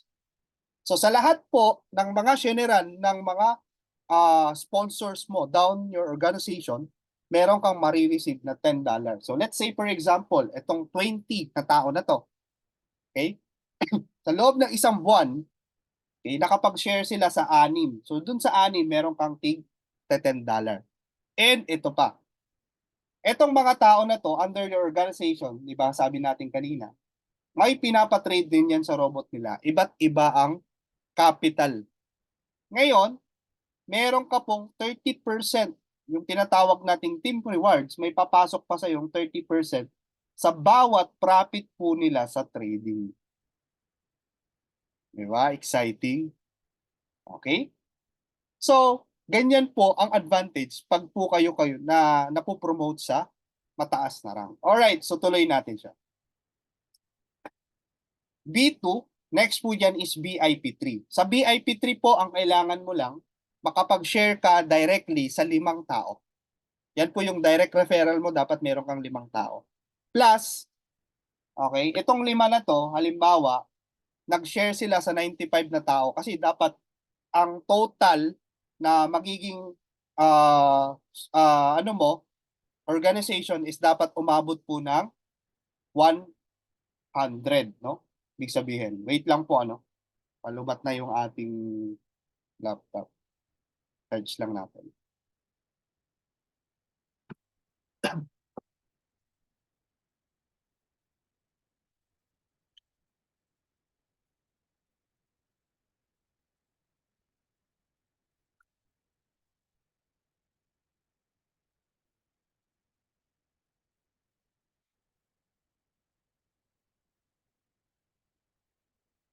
Okay, so nakikinig pa po ba? Sino pa po ang nakikinig dito? Please type 2. Yan, nag-commercial lang tayo. Yan. Patapos na rin naman po tayo, no? At least na-explain natin ngayon yung mga rankings. Okay? Ayan, marami pa. Okay, so kasi pag naintindihan nyo to, magiging excited kayo kung para mas mabilis mo siyang magawa. Ayan. So, pansin natin, tuloy natin, no? Pag BIP3 ka po, anong privilege niyan? Ang privilege po sa BIP3, alam nyo kung ano? Okay? Pag BIP3 ka na, pag nag-share ka sa ibang tao directly, meron kang $50. Sa peso po, pumapalo po yan ng 2.7, isang tao lang. Okay? Pag shineran mo, di ba? Yun yung reward mo. Kasi nga, bakit nire-rewardan ka? Kasi nakakatulong ka sa pagpaparami ng subscriber ng Royal Q. Kaya binibigyan ka ng reward. Okay? Plus, meron ka pang kita indirect referral. Referral po yun ng mga tao mo under mga direct mo na mga shineran. Meron ka pang $20 na marireceive. Kanina $10, di ba? So pag VIP3 ka na, nagiging $20 na. So example natin yan, let's say yung 100 na tao na to, nag-share ng, sabihin natin 20 lang na subscriber, new subscriber sa loob ng isang buwan. Ngayon, sa loob ng isang buwan, okay, ang 20 subscriber na yon, meron ka diyang kikitain na kasi $400 yun eh. So sa peso, more or less, nasa 22,000 yun. Diba? Hindi na ikaw yung nag-share nun. Sino yung nag-share nun? Yung mga tao under your team. Okay? So yun po yung advantage kapag po ginagawa natin yung subscription business. At tandaan natin, itong mga to, yung 100 plus na yan, ay meron din pong pinapatrade sa kanilang robot. Ngayon, kung meron po silang pinapatrade sa kanilang robot, meron ka pang 40%, kanina po 30% lang, di ba? 40% team rewards na kinikita sa lahat po ng profit ng tao under sa organization. Nagets po ba? Di ba? So yun po yung advantages kapag ginawa mo po yung subscription business. Dahil yung ilalagay mo na pang-capital sa robot mo, sa pang-trade mo, ay dito mo na rin kukunin at hindi na galing sa bulsa mo. Goods o very goods? Di ba? Wise decision, di ba? Okay? Kaysa naman bawasan mo pa yung kinikita mo para yun sa mga needs mo. Gawin na lang natin yung subscription business. Nakatulong ka na, kumita ka pa. Win-win situation. Kuha natin. Okay. Tutuloy natin, no? So, hindi ko na masyadong explain lahat, no? Kasi meron naman tayong training para dyan. Okay? BIP4, BIP5, BIP6. So, bigyan na lang natin ng testimony to, no? Ano yung nangyari sa mga taong gumawa ng subscription business. So, mapapansin nyo dito, meron dito tayong ka-business partner, no? Na nagsimula noong 2021. April yan, no? And yan naman yung date. Nag-start siya as, ang kinita lang niya, zero, di ba? I mean, ayan pala, nasa baba. Nag-start lang siya April 19, 2021. Kumita siya lang dito ng $30. Kasi bakit? Isang tao na sharean niya, may $30 siya. So next day, kumita siya 0 point something. Next day, kumita siya $90. Yung $90, galing po yan sa tatlong tao na sharean niya. Nag-subscribe sa kanya. Next day, kumita 0 point something. Ito yung kita niya dun sa gas fee. Diba? Okay. So, fast forward from April to October. Kumikita na ngayon siya ng 1,133, 1,400, 1,600, 1,400. Hindi po siya bumababa ng 50,000 isang araw. Why? Kasi ginawa niya yung subscription business, tumaas yung rank niya, na-promote siya sa mas mataas na rank, lumalaki po ngayon yung rewards na natatanggap niya. Okay? Pansin mo yun, no? Saan mo kikitain yung 50K a day? Anong business ang gagawin mo para kumita ka ng 50K a day? Pwede, ibang business, kaya lang masyadong matrabaho. Samantalang to, kapag ginawa natin siya, nakabuild ka ng organization, tuloy-tuloy. Dahil nga, yung robot yung nagtitrade eh. Doon sa kita ng mga robot na nagpa-profit yung mga robot, meron kang percentage. Kaya pansin nyo, consistent siya. Okay? Kasi ang gumagawa niyan robot, kahit yung may-ari po ng mga robot, tulog, eh yung robot tuloy-tuloy naman nagtatrabaho yun. 24/7. Nakuha natin. Tuloy natin siya. Okay. So, yan po yung mga pwedeng kitain dito sa bawat rank. Let's say po, B2 kayo, VIP2, more than $20. Everyday yung pwede mong kitain. Potential income. Pag VIP3 ka, ang potential income niyan, $50 a day. Okay? Pag VIP4 ka, ang potential income niyan sa isang araw is $300. Okay? Pag VIP5 ka, $2,000. VIP6, $5,000 a day po yun. Kaya mapapansin nyo yung mga VIP5, VIP6, ang lalaki ng kinikita. Okay? Hindi nga lang tayo no, nagpapashow ng pera-pera dito. Walang ganon. Yung mga hype, hindi. Hindi natin gawain yun. Bigay na lang natin sa kanila yun sa iba. Kasi kailangan nila yun. Sa atin din natin kailangan yun para kumita tayo ng ganon. Okay? So dito, sa ginagawa nating business, no? Like for example, kasi marami magsasabi, sir, eh baka kailangan ko na napakaraming invite yan. Hindi naman ako marunong mag-invite. Di ako magaling sa invite, sir. Eto, sample na lang natin to. 28 na tao yung in-invite niya lang. Kasi based on statistics, ikaw, bawat isa sa atin, merong 200 na tao na kakilala.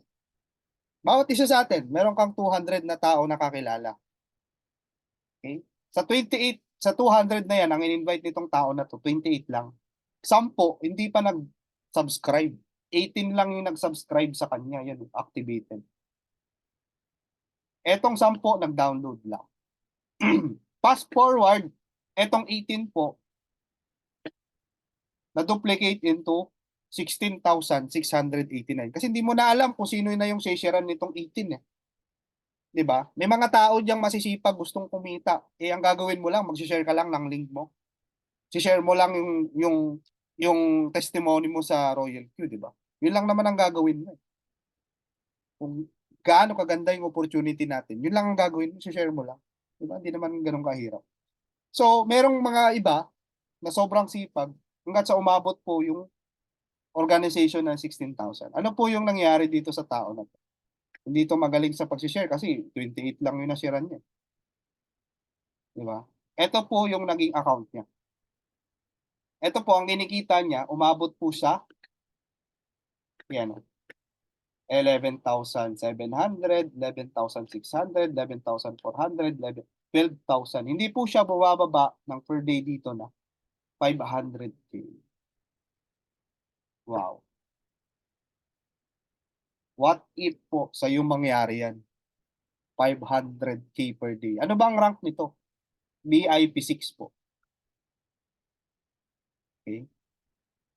VIP6 po yung rank nitong tao. Kaya kumikita siya ng 500K a day.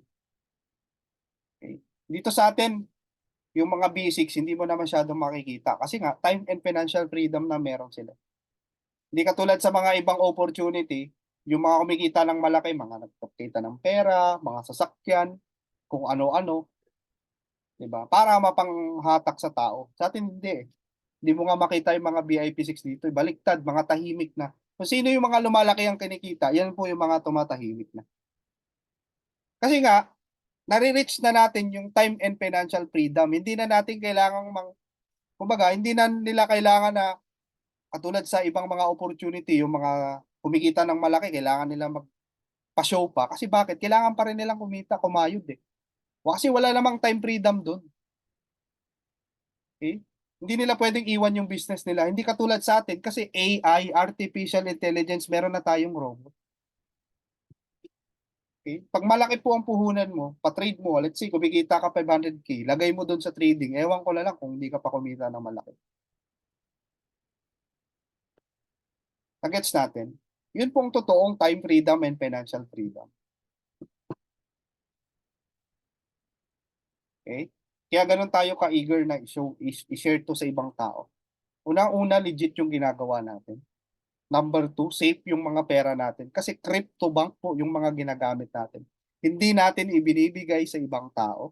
Pinagkakatiwala. Okay? Kundi sa hawak natin, sarili nating custody. Tayo may control niyan, password, lahat ng information sa atin. Tayo gagawa. Okay? Gagayad lang namin kayo. Hindi po kami ang gagawa ng account ninyo, kayo rin ang gagawa. Di katulad sa ibang opportunity, ibibigay mo yung information mo sa ibang tao, sila gagawa ng account mo. Dating sa time, sila na nag-open ng account mo, wala na yung pera mo. Di ba? Marami na po tayo na experience na gano'n. No? Okay. So ganun lang po, kumbaga ganun po ka-secure yung ginagawa natin ngayon. Kaya yung iba, pag nagtanong kayo, nagda-doubt pa kayo sa security nito. Ito lang po, sa lahat po na napasukan ko, ito lang ang nakita kong sobrang secure kasi hindi mo kailangang ibigay yung pera mo sa ibang tao. Wala po kaming tatanggaping pera sa inyo at hindi rin kami tatanggap. I-guide lang namin kayo kung paano magsimula. Kayo na po bahala yung mga, kumbaga, meron naman tayo dito mga training kung paano gagawin. Okay? So, i-guide lang po namin kayo. So, itong kinita na po niyan, umabot po ng 38.9 million lang naman sa peso. Sa tingin nyo, pag ano na po ang kinikita natin, di ba? Time and financial freedom na talaga yan. 38 billion. Ewan ko na lang, di ba? Di ba? So, umabot din po sa point na meron siyang kinikita sa isang araw na 65,475. Hindi po bumababa ng 3.2 million pesos. Yan o. 3.2 million isang araw. Passive yan. Passive income. Saan galing po yan? Sa Royal Q po kasi, lahat po ng VIP6 meron pong tinatawag na profit sharing. Every month po, pinagsasama-sama yung lahat ng sales ng Royal Q. Subscription sales. Ngayon, 10% po doon, paghahatian po ng VIP6. Kasi nga, ang mga VIP6, sila ang tumulong sa pagpapalaki ng subscribers ng Royal Q. So, binibigyan sila ng reward pag VIP6 tayo. Okay? Ang reward na natanggap niya is 3.2 million. Isang araw lang yan. Next month, meron ulit ganyan. Kasi nga, VIP6 pa rin siya. Wala pong demotion dito sa rank. Nagets natin. So, yun ang advantage kapag ginawa mo itong subscription business. Okay? Tuloy po natin. So, sabi nga niya po dito, I just make my first million dollar with Royal Q. This is a great achievement in my life. I like not believing in a short time. Sinabi nga niya, hindi siya naman maniwala sa shortcut, di ba? Pero nangyari sa kanya. Because of technology, innovation, advance yung ginagawa natin. Kaya ganun din siya kabilis naging successful. Kasi advance hindi naman traditional yung ginagawa niya. Okay? So, yun pong kagandahan. Alright. So, ito po yung mga, baka sabihin nyo, baka siya lang ang kumita. Ito po updated. Oh. Itong tao na to, subscription business po ito sa affiliate po program po ito. Hindi po sa trading ha. Itong income na po na to, nasa affiliate po yan. So kumikita siya ng 388, 227, 304, 395. More or less nasa 20K a day ang kinikita nitong tao. Diba? Ito naman, 138, 152. Ito po affiliate, hindi po kasama dito yung trading nila. Yung sarili nilang tinitrade na pera, hindi. Sa affiliate lang to. Subscription business. So hindi siya bumababa ng more or less 150 dollar, parang 7K a day. No? Itong tao na to. Ayan. Ito naman, nasa 20,000 pesos a day rin siya. Okay? So hindi lang po yung sinabi natin kasi baka sabihin nyo, late na po yung ano nun eh. Yung date, ito po updated ba? Yan. So hindi lang natin pinapakita yung mga muka for their security rin naman ito. Bawal naman talaga yun. So para lang kasi for your eyes only ito. Kasi alam mo naman ng mga Pilipino, to see is to believe. Tama ba? Pag wala tayo nakikita, di ba? Kaya nga pansin nyo, yung dami na i-scam, papakitaan lang dun sa social media, ang bilis natin maniwala. Pero yung mga legit, di ba? Hindi natin nakikita. Diba? Kaya kailangan natin gawin to. Actually, hindi naman namin dapat gusto yun. Pero kaya lang, marami pong to see is to believe talaga. Okay? Ayan. Tutuloy natin. So, if you are already satisfied, nalaman mo na how the Royal Q works, how the robot works, ano yung business natin? We are in blockchain technology. We are in cryptocurrency. So gustong mo na magsimula, i-message mo lang yung tao na nag-invite sa inyo rito. So all you need to do is mag-ready ka ng pang-activation na 120. Plus gas fee, yung gas fee po na yan, yun yung nilalagay natin sa loob ng Royal Q. Kasi nga, wala pong access si Royal Q sa loob ng CryptoBank mo. Kaya hindi siya kukuha ng pera doon or mangingialam ng pera mo. Kasi nga, wala rin talaga siyang access. Kasi sa settings, sineset up natin yung CryptoBank at saka yung Royal Q. Dinudugtong lang natin siya. Ang access lang yan is mag-buy and sell. At wala na siyang pwedeng magawa kasi kontrolado yan ng CryptoBank. Ngayon, suggested initial capital natin is $100. Okay? Panimula lang po yun. Pero hindi tayo mag stay as $100. Siyempre, kung wala kang pera, gagawin natin subscription business. Kung meron kang million, so be it, good for you, lagay mo. Pa-trade mo sa bot. Transfer fee, nilagay na rin natin para wala ka nang intindihin. All in all, mag-prepare ka ng $241. Sa peso yan, nung kailan meron kaming sinubscribe, nasa 13,700 plus. Mga ganon.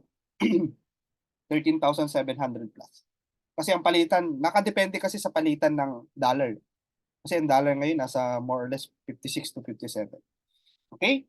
So kung wala ka namang ganong kalaki, 13,000, 14,000, walang ganon, at meron ka lang 7,000 ngayon, isimulan mo na yan.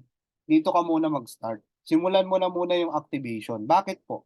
Pag nakapag-activate ka na, magagawa mo na yung subscription kasi may link ka nang lalabas. Yung link mo, gawin mo na yung business para kumita ka na rin kaagad. Kasi, kung mag-iipon ka pa, matagal pa yun. Kung sana ngayon sinimulan mo, kung ngayon mo sinimulan, edi ngayon ka rin kikita. Kung next month mo pa simulan, next month ka pa kikita. Anong gusto mo? Di ba? So, ang gawin mo rito, kung nakapag-subscribe ka na, mag-refer ka ng apat. Okay? Apat na tao. Anong purpose nun? Kasi kikita ka ng 120. Okay? Kumita ka ng 120, ang tanong ko sa'yo, nabawi mo na ba puhunan mo? Yes. Tama? Nung nabawi mo na puhunan mo, kasi meron ka pang, kasi nakapag-subscribe ka na eh. 1 year na yung subscription mo. So may extra ka pang 120 nakita. Gawin mo rito, lagay mo sa gas fee, $20, 100 pang capital mo sa trading. Para tumatakbo na rin yung trading ng robot mo. Habang ginagawa mo yung subscription business, kumikita ka, lagay mo rin sa trading capital. Hanggat sa lumaki ng lumaki siya. So nasa sayo pa rin kung ilalagay mo lahat o withdrawin. So ikaw pa rin naman po yung may choice doon. Wala po rito sa pag-withdraw, wala po ritong schedule. Anytime, anywhere, kung gusto mo mag-withdraw, bahala ka sa buhay mo. Kasi ikaw po ang may control niyan. Okay? Wala pong sasabihin mo pa sa ibang tao, let's say parang may narinig akong gano'n, na kapag nag-withdraw daw sila, may message mo pa yung ibang tao, di ba? Para ka makapag-withdraw. Tsaka may schedule, no? Cheque-cheque, ganyan. Dito sa atin hindi, pera mo yan eh, ikaw may control yan. Bakit kokontrolin pa ng iba, di ba? Pera mo yan eh. So anytime, ikaw mag-withdraw. Okay? So I hope naintindihan natin. So attend our training kasi yung iba pag nag-join, okay, para malaman nyo kasi yung galaw ng Royal Q, kailangan umattend din kayo ng mga training. Free po yan, wala pong bayad. No-offer na po natin ng free yan kasi ang gusto po natin matuto po kayo. Okay? Kasi kung may robot ka, okay lang din naman yun, no? Trading lang. Pero, kailangan po ninyo maintindihan yung basic ng trading, lalo na kung wala kayong idea. Kaya may mga pinoprovide tayong mga trainings. Alright? So, dahil alam nyo na kung paano magsimula, so ang gawin nyo po, i-message nyo po yung tao na nag-invite sa inyo rito. Tanungin nyo kung paano mag-start. Kunin nyo po yung link nila, mag-register kayo doon, and then, you are ready to activate your account. So, bago tayo magtapos siguro, may iiwan lang ako sa inyong kwento. Ayan. So, tapos na po yung ating presentation. So, gusto nyo ba ng kwento? Okay. Ayan. Sino pong gusto ng kwento? Type 1. Tapos na yung ating presentation. Ayun. Thank you kay Coach Richard. So itong kwento, mapupulutan natin ng aral. Okay? So short story lang din naman to. Alright, so itong kwento is, siguro narinig nyo na yung iba. Sa iba hindi pa. So kwento na lang din natin. So isang story nito, merong isang tao, pangalan niya si Mang Pong. Etong si Mang Pong na to, meron siyang kakaibang alaga. Kasi meron siyang parang farm, tapos meron siyang poultry, di ba? Iba-iba ang alaga niya, mga baka, kalabaw, baboy, ganun. Mga iba't ibang klase ng mga hayop. Ngayon, meron siyang special na hayop na alaga. Yun po yung tinatawag nating goose, no? Yung goose, gansa in Tagalog. Etong goose na to, parang nahihiwagaan siya. One time, nung pinagmamasdan niya, kakaiba kasi yun, pinagmamasdan niya. Dumating sa point, merong one day, nakita niya na nangingitlog itong goose na to. Ngayon, nung chinek niya, nagulat siya. Bakit? Kasi itong goose, nangitlog pala to ng ginto. Di gulat siya. Ang ginawa niya, tinignan niya, kasi kulay ginto tinignan niya kung ginto nga ba talaga. Chinek niya, pinacheck niya sa pawn shop. No? Meron siyang kakilala doon, may-ari ng pawn shop, pinacheck niya, pinatignan niya kung talagang ginto nga ba talaga. Kasi matigas Okay, hindi siya literal na katulad ng itlog na malambot, di ba, pag pinisa mo. Matigas talaga siya. So, ginto. So, na-confirm nila doon sa pawn shop na ito ay ginto talaga. So, ang ginawa niya, syempre, ginto yun. Ibinenta ngayon niya. In short, nagkapera si Bangpong. So, ang ginawa niya sa pera niya, syempre, typical na tao, isang mahirap na tao, una naisip niya, mag-upgrade. So, ang ginawa niya, bumili siya ng mga gamit sa bahay, mga gamit sa poultry nila, no, na mga tractor, ganyan. Okay? Para meron siyang magamit dun sa kanyang farm. So, bumili ng mga gamit sa bahay, ganun, mga kung ano-ano. So, naubos ngayon yung pera. Until such time, kasi ang isip niya, itong goose na to, mangingitlog na rin naman ulit yan So, ang nangyari, nangitlog ulit kinabukasan. Ang ginawa ulit niya, binenta ulit niya sa pawn shop. Ngayon, bumili ulit siya, nag-upgrade siya. Bumili siya ng rep, hanggang sa nakabili siya ng sasakyan, nakabili siya, nagpagawa siya ng bahay, di ba? Talagang nagkapera si Mangpong dahil sa itlog na yun ng goose na yun. And then one time, naging greedy ngayon si Mangpong. Sobrang naging greedy siya. Kasi natatagalan siya sa gansa na bakit di pa nangingitlog. So one time, habang sa bahay siya, nanonood ng TV, kasi nagre-relax, ang ginawa niya, nakapag-isip siya ng isang golden idea. So sabi niya, kung etong gansa na to nangingitlog at ang itlog ay galing sa tiyan, ibig sabihin, maraming itlog doon sa tiyan ng gansa. So kinaumagahan, ginawa niya sa gansa, nawakan sa liig, biniyak yung tiyan. Alam mo kung ano nakita ni Mangpong? Sino po nakakaalam? Please type, no? Kung ano nakita ni Mangpong. Okay? Ayan, hulaan nyo, ano nakita ni Mangpong doon sa gansa nung biniyak ni Chan? Sabi ni Sir Nedyo, bituka. May point, di ba? Okay, alam niyo ba yung nakita ni Mangpong? Grabe, nagulat siya. Sobrang gulat talaga niya. Sabi ni Coach Richard, laman loob. Silver, hindi gold. Kakaibang silver yun. Malambot. Okay. Alam niyo ba yung nakita? Tama po yung mga sagot nila, Sir Neljon, Coach Richard, no? Wala pong nakita. Laman loob lang. Okay. Ibig sabihin, wala siyang nakitang ginto. Dumating sa point, naghirap ngayon si Mangpong. Binenta lahat ng mga ari-arian niya, yung mga nabili niya, sasakyan niya, binenta niya. Kasi wala naman siyang ibang source Okay? Hanggang sa naghirap siya. Until one day, nakasalubong niya yung tao na pinagbentahan niya ng ginto. Sabi sa kanya, alam mo Mang Pong, papasalamat ako sa iyo, grabe. Dahil sa iyo, nagbago ang buhay ko dahil sa binenta mong itlog sa akin. Bakit ano bang ginawa mo? Sabi ni Mang Pong. Alam mo ba ang ginawa ko doon? In-incubate ko siya hanggat sa naglabasan yung yung mga gansa.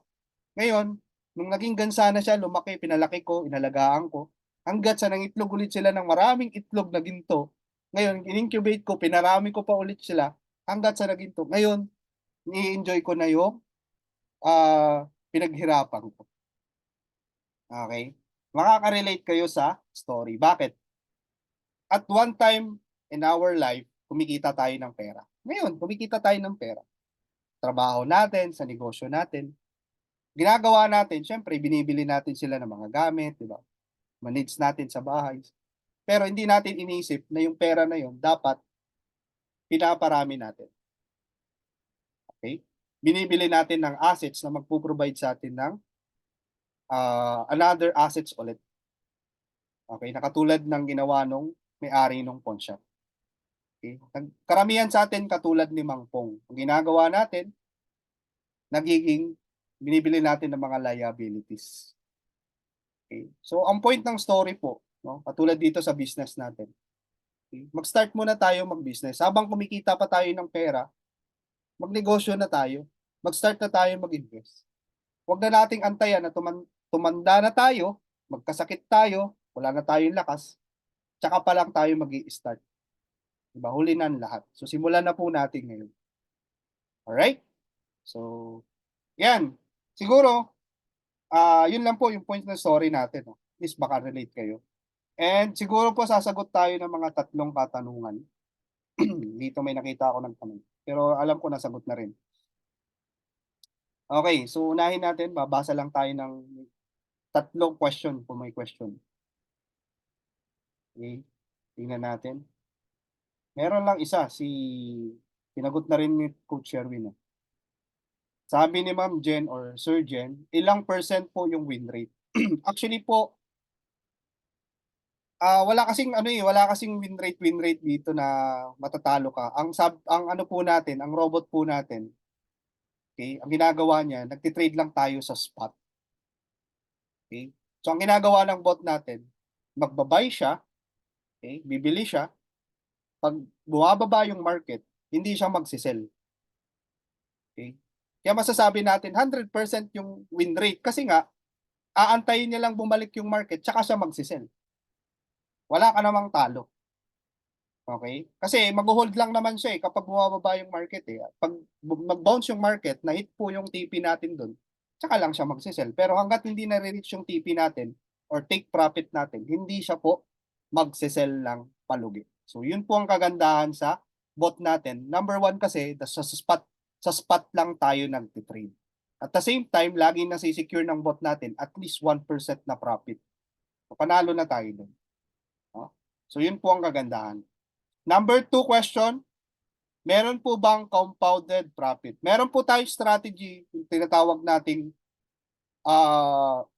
doon sa strategy mode natin, sineset po natin yun. Pwede po nating gamitin yun, yung wholesale, no? Yung tinatawag nating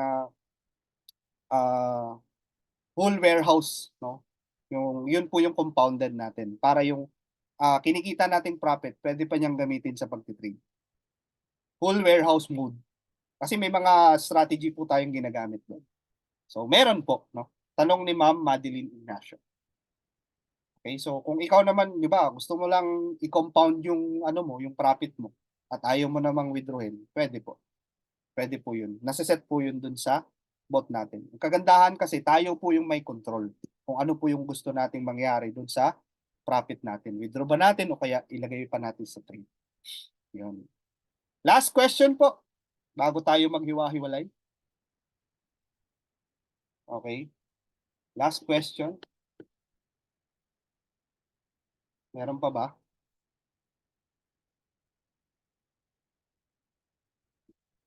Okay. So, announcement na lang.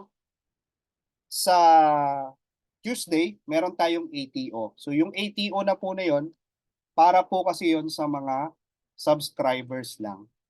Okay? So pag subscriber na kayo at bago kayong subscriber, ang gawin niyo po, umattend kayo ng ATO. Ang tawag na ang ATO, yun po yung Affiliate in Trading Orientation na required sa lahat ng mga bago na nag-subscribe sa Royal Q, kailangan yung attenan yun. Kasi yun yung deeper explanation. Dito kasi sa presentation natin, overview lang yan eh. Baka hindi nyo masyadong maintindihan. So mas malalim, attenan nyo yung ATO. Alright? Yan. So, what time po? Sabi niyo, ay, to. Yan. Documents po ba si Royal Q for legality sa Pilipinas? Actually, wala naman po tayong ano eh. Wala naman po tayong, dahil blockchain nga po tayo, meron po tayong document. Yun po yung pinakita natin kanina, no? Yung screenshot. Kunin nyo po sa taong nag-invite sa inyo. Meron po yung form. Kunin nyo po yun. Pwede nyo pong kunin yun sa kanila. So, pero dito sa Pilipinas po, dahil blockchain nga po tayo, wala pa pong ang Pilipinas po, wala pa pong regulation pagdating sa blockchain or cryptocurrency. Wala pa pong batas tayo na ginawa pagdating po sa cryptocurrency and blockchain. Kaya ang tanong natin doon, paano i-regulate ng Pilipinas ang crypto kung wala pa silang nagagawang batas para doon? So hindi pa applicable yung 1940s na batas natin kasi luma na yung batas na yun. Hindi kasama doon yung batas para sa crypto. Wala pang batas para sa blockchain. Kaya hindi, lahat halos ng cryptocurrency at mga exchanges dito sa Pilipinas hindi naman regulated. Di ba? So, yun po. Kasi nga po, bagong technology to, blockchain. Ngayon pa lang po ito. Kaya wala pa siyang batas. So, ginagawa pa lang ang Pilipinas, gumagawa pa lang ng hakbang dito, pinag-uusapan pa lang to sa Senado, no? Para makagawa sila ng regulation para sa cryptocurrency. So, soon po siguro, magkakaroon na tayo ng regulation sa mga crypto at saka blockchain. Okay? So, um, sige, sagutin na rin natin to. Doon po sa pagre-renew kay AI, sir, may pay pa din po ba ulit? Yes po, kasi annual po kasi yung renewal natin. So, 1 year lang po yung subscription na yun. So, next year, mag-renew kayo. So, ngayon, kung gusto nyo malibre yung renewal nyo, gusto nyo bang malibre yung renewal nyo for the next year? Tanungin nyo po yung nag-invite sa inyo, alam nila yung sekreto. Ayun, tuturo sa inyo kung paano magiging libre, wala na kayong babayaran. Okay, so sabi ni Ma'am Madeline, what time po? 9:30 po, 9:30 po sa Tuesday. Alright, so yun lang po siguro, no? Maraming salamat po sa inyong lahat sa mga naka-attend ngayon sa ating webinar. Hopefully po magsama-sama ulit tayo sa mga next webinar natin next week, no? Next week po, pwede po kayong mag-invite, no? Next week para ma-educate tayo dito sa Royal Q. Okay? Ang magiging schedule natin is on Tuesday 8 p.m. no? On Tuesday 8 p.m. meron po tayong ulit webinar and Saturday and Sunday ulit. Saturday and Sunday ang webinar natin for Royal Q. Yung mga trainings po kasi ibang araw. May mga trainings tayo sa ibang araw. Kaya Thursday, Saturday, Sunday lang. Alright? So, thank you so much po sa lahat ng mga naka-attend. Most especially sa mga coaches natin. Maraming salamat. Coach RJC. Thank you so much. Coach Miko, thank you so much. Sino dito? Coach Rain, thank you so much din. Coach Louie, maraming salamat. At siyempre, sa ating mentor and coach dito sa Pilipinas, Coach Sherwin Chua, yung lagi nag-guide po sa atin at nag-mentor sa community natin. Okay, so at sa lahat po ng mga participants po ng webinar natin, maraming salamat kay Ma'am Gloria, Ma'am Mergy, Ma'am Susan, Sir Roger, Ma'am Janet, Sir Jess, Ma'am Josephine, Ma'am Liza, sino pa? Lowen, Ma'am Madeline, Marjorie, Ma'am Miriam, Sir Miguel, maraming salamat po. At sa lahat po na naka-attend ngayong gabi, yan. So I hope po marami tayong natutunan ngayong gabi at kung gusto niyo na pong mag-start, you can start early para po maaga rin kayong kumita. Sabay-sabay po tayong kumita dito sa Royal Cucumber. Dark, but no matter where we are, just remember. Maraming salamat po, Boss Gagawin Medical. See you again on our next webinar.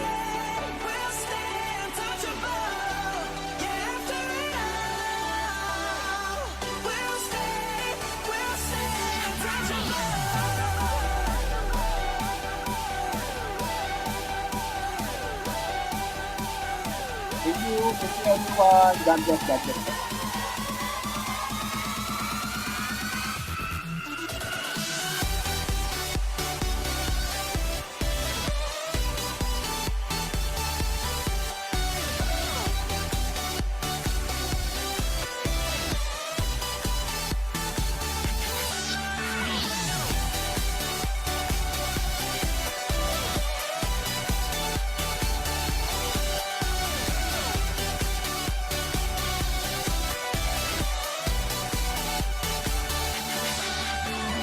Time is slipping through our hands. We're sinking in the sands of forever.